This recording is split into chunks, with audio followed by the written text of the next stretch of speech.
Are you one of the 75% of contractors whose financial statements are inaccurate? Find out. Click on the link in the show notes and you'll get a free P&L and balance sheet check. This is Contractor Sense with Ruth King.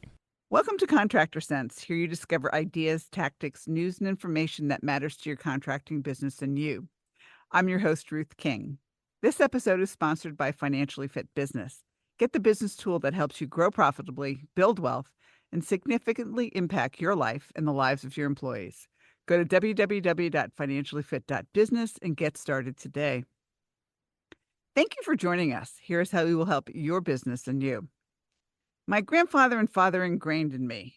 Learn from the mistakes of others so you'll avoid the stress, cash issues, and other horrors with your business. So today, Chris Lee is going to share what not to do when growing and selling a company. Chris has been through the ringer, and he has volunteered to tell you a story. Lessons learned and what to do when growing and selling a company. Pay attention. Learn from his mistakes. Chris, welcome to Contractor Sense.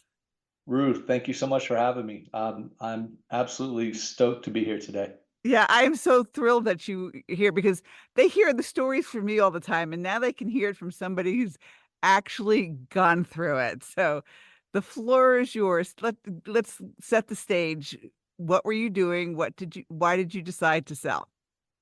No, great question. So in 2012 or so, I've always been very entrepreneurial, and I actually worked in a different industry outside of construction. But I decided I wanted to start a construction business because at the time, Austin was just, and still today was just, Booming. booming. It was a boom town, fastest growing city. There was, if you called a contractor to do the smallest thing in the world, they were going to charge you an arm and a leg. And, at the time, I had this misconception that contractors were just printing cash. I didn't know that they were in single digit profit margins and things. I thought if someone gave me a quote for 50,000, they were putting, 45,000 back in their pocket after they paid for materials and labor. And obviously that's not the case, but Sure. Yeah. yeah. So, I started a contracting business in a niche that I knew. While I wasn't in construction, I'd come from, information technology systems. And over the previous 10 years, I'd worked with a lot of ownership groups that were building hotels and hospitals and things like that. And we'd put their systems in. And because of that, we would hire the, or we would help write the specifications and work with the GCs to hire the folks that come put the low voltage contracting cabling systems in, contracting systems, cabling systems, and the Division 28 access control systems. And so I knew that arena well. It's not like I just started from scratch and didn't know anything. So I knew it. And I thought that I could do better than the other contractors that were serving the market that I was in. Okay. And so you go out, you start your business and get hit with a 2x4 between the eyes, right? Yeah, look, I would say I got hit with a 2x4 out of the gates. That's kind of the interesting part when folks are talking about growing and whatnot. You always got to ask the question like, why do you want to grow? Yeah. At the time, I think from a vanity perspective, I just wanted to get bigger and bigger and bigger and bigger. And so, long story short, in 2012, I started with, I think, one or two employees that were doing the work. I was doing all the bidding, estimating, and the back office work, and things were going pretty well.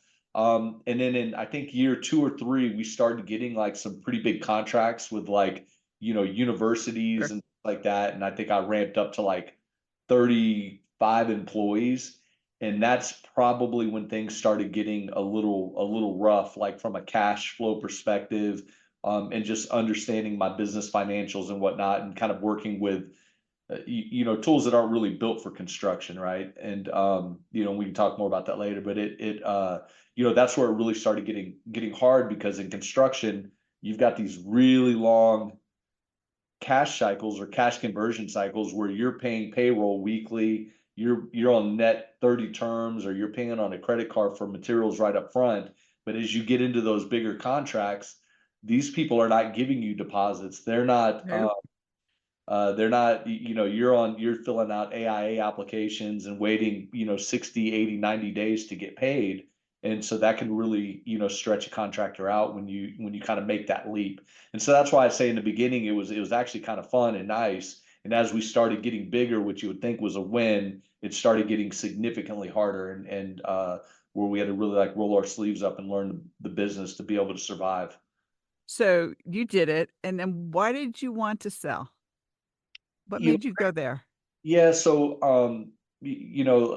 I actually got into construction from technology, and because I was very entrepreneurial, and when I got into construction, I realized pretty quickly that there was a lot of opportunity to advance construction from like a technology perspective. And I don't mean like, there's a lot of these companies that just come around today that are VC backed and they don't know anything about construction. Like I jumped into it full intentions of just this is what I'm going to do.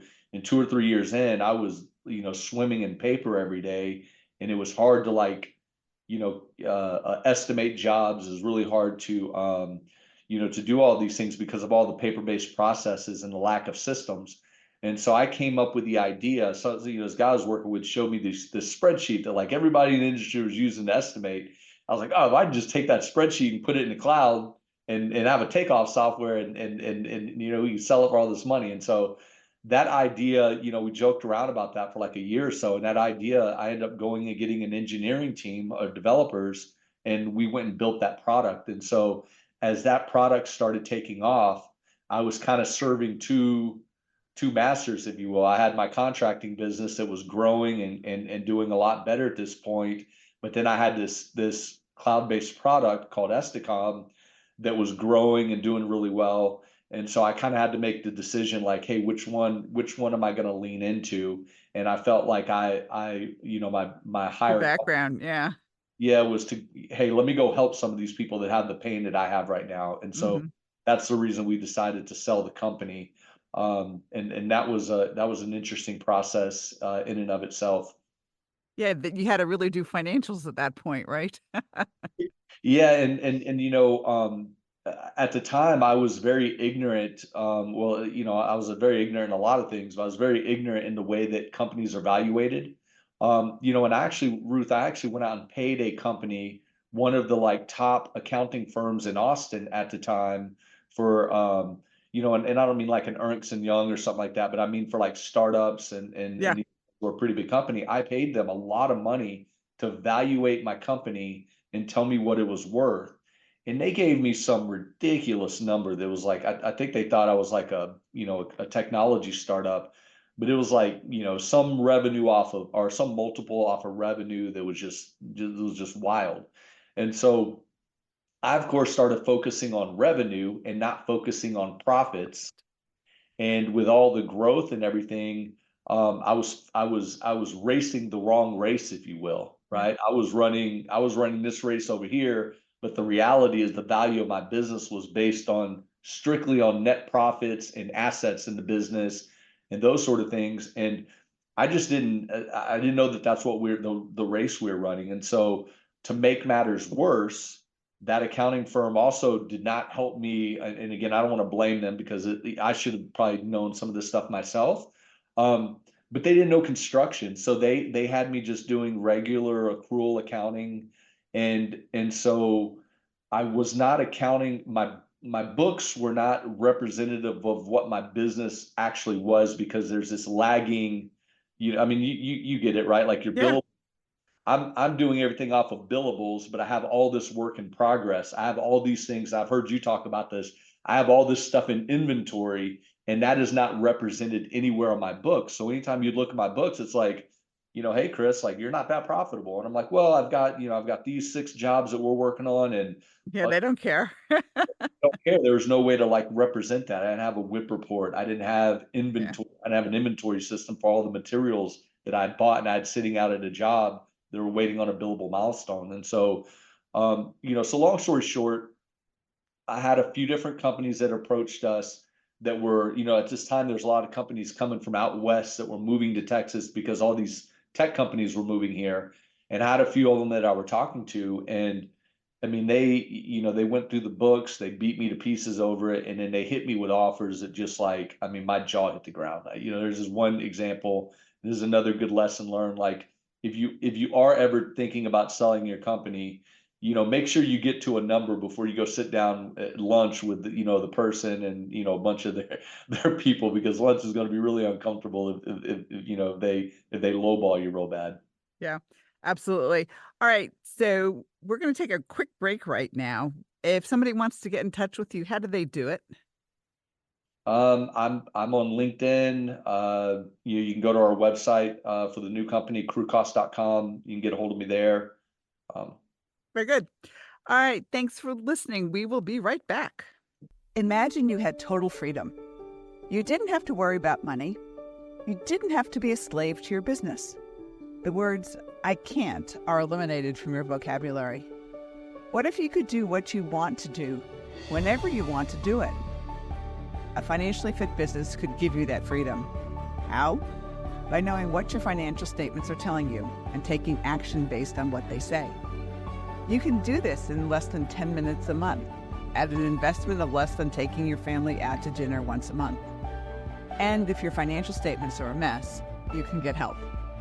Go to www.financiallyfit.business or click on the QR code below to get started today. We're back. Thanks for listening to Contractor Sense. I'm speaking with Chris Lee, and right before the break, we talked about people giving you lowball offers. All right. So, what did you do to get your business more attractive?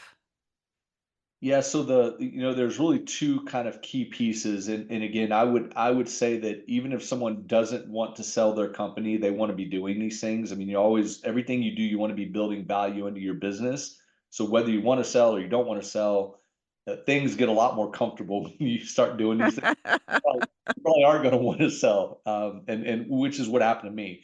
And so, first things first, I kind of slowed things down instead of just going after any and all customers and having to hire all these like estimators and increasing our overhead. I was like, look, let's take the people we have and let's do more revenue, but without adding, right? Let's keep our overheads down low. And so we really started getting very laser focused on the kind of work that we're good at. And we wouldn't even estimate projects that weren't like like a rock solid fit and with people we had worked with before. And so that allowed us to keep one of our biggest overhead expenses, which was estimating, down a lot lower. We also, once we got awarded a contract, we were doing work with people we had worked with a lot, and we knew how they worked, they knew how we worked, and we knew we could execute on the job without a lot of like lessons learned, if you will. Yeah. And so we just got a lot more profitable. I mean, over the next year, it was like, hey, I don't care about revenue. I'm going to increase my net profits. And I want to say we didn't quite triple them, but we were a specialty contractor. We were, right around like 10 million mark, and we were in the single digit profit margins, and we were able to get way above that by focusing on the right kind of customers, by getting our overhead down, and then really dialing in our accounting processes. So I got rid of the accounting firm that I was using before. They introduced me to job costing. They Yep. introduced me to WIP reporting. They introduced me to, like, instead of just spreading a random overhead number that I pulled out of thin air, like, hey, how did you come up with that number? Here's how you should do it. Maybe you should associate the overhead with the employees versus just spreading it, peanut buttering it across the jobs. They started introducing me to these things. It's like, look, if you're working for a customer and that customer is going to be harder to deal with, and they're going to give you a bunch of estimate revisions, and there's going to be more overhead to do that work, and you need to account for that. You can't treat them the same as this person over here that's easy to work with. Yep. So we start tightening all these things up, and it just really started getting a lot more profitable. And our books represented what our business was, like where we were at, because we were recognizing revenue based on work put in place Yeah. and Whip. billings. And that made a huge difference in the way our books looked. All right. So let's fast forward. You found somebody to buy it. Mhm. Were you unhappy that you sold it, or were you contented? No, I was content. Although I will say this, by the time I started trying to sell it to by the time I sold it, let's call it a 2 year process, I was a lot more apprehensive about selling it towards the end because things were just going so well. in the beginning, you're like, yeah, I'll sell this thing. This thing's like it's really hard work, and I'm stressed, and I'm working 80 hours a week. And at the end, I was working 30 hours a week. I had a really strong team in place, and the business almost was running itself. Like I probably could have I could have went away, but I could have stepped away for a month at a time, and it would have just operated, right. And so I was more apprehensive to sell it, but I had this bigger calling, so I was excited to sell it and to go help more contractors improve their estimating and improve their business processes. All right, cool. Let's talk about what you're doing now because you sell the business. You're now doing what you're really passionate about. And let's talk about the software a little bit.